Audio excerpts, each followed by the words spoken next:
Magandang araw! Ako nga si Becca at ito nga ang buhay ko dito sa Romania. At nasabi ko nga sa mga nakaraan kong video ay mag-isa muna ako dito ngayon. So it's a new day and a new vlog and a new challenge. Siyempre, uumpisa natin ang araw natin sa kape. At dahil nga wala na tayong taga-timpla ng kape, kailangan natin gumalaw-galaw. Coffee is life talaga ako kahit saan. At mag 1 week na nga pero hindi pa ako nakalabas para mag-grocery. Pero okay lang naman, meron pa naman ako stocks, meron akong pwede pang lutuin. Kaso yun nga, wala na akong gatas mamaya. So baka kailangan ko na talagang lumabas.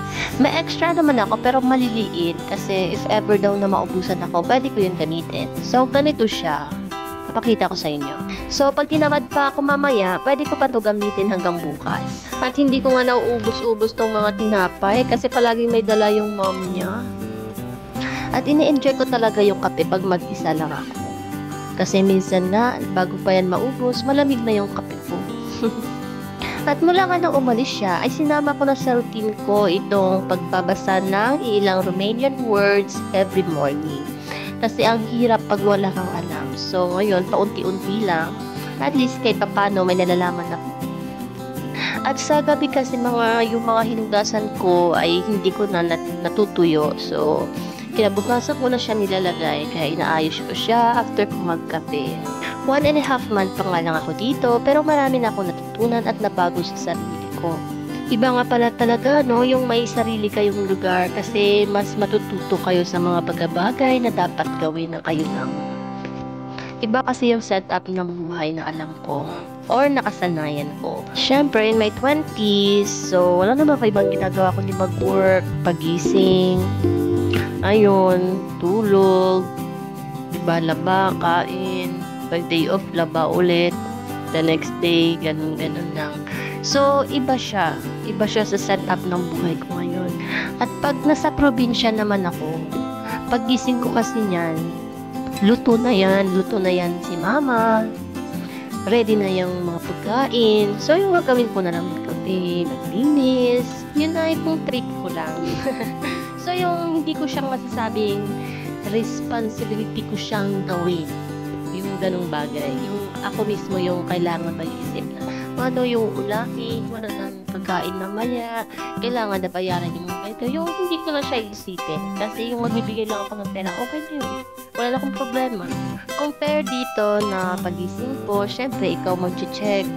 Ikaw gagawa ng food mo. Ikaw mag-check kung anong kailangan gawin. Kung may makakain pa ba, diba? Kung kailangan mo na maglinis.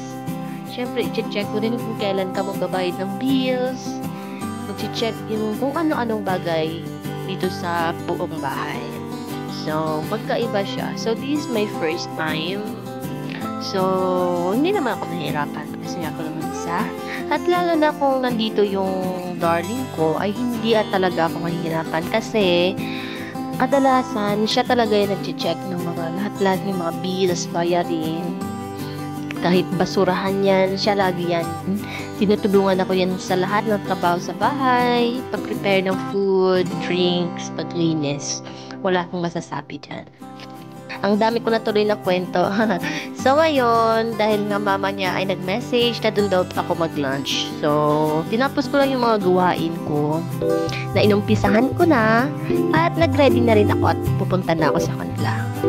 Malapit lang naman siya, nasa 3 minutes walk lang. So, super lapit lang talaga. So, ayun, dahil inayos ko na rin kanina yung basura, dadalhin ko na ito. Idadaan ko na sa basurahan at diretso na ako dun sa kanila. At tinanong niya kasi nakaraan kung ano daw yung gusto kong kainin. So, gustong-gusto ko kasi ito yung sabaw na yan. And then, yung mamaliga, hindi masyado. Pero itong sarmale, gustong-gusto ko. Kaya yan yung niluto niya.